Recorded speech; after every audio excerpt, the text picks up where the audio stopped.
Hello everyone. Today I'm presenting you how to dispersion a photo by PicsArt.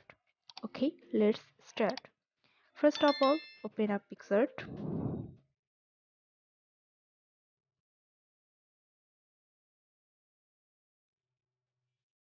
Tap the plus sign.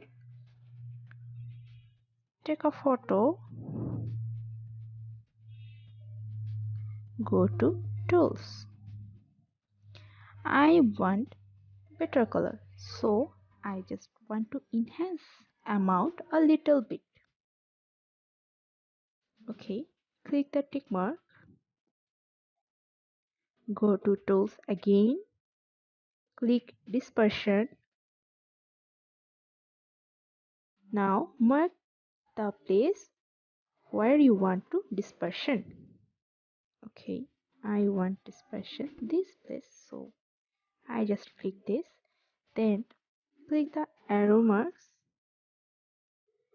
and strips means you want to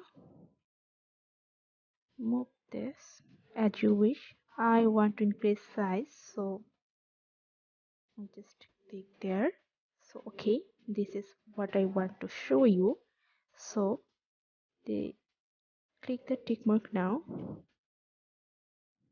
and save it from here. So okay, thank you for watching. This is what I want to tutorial you.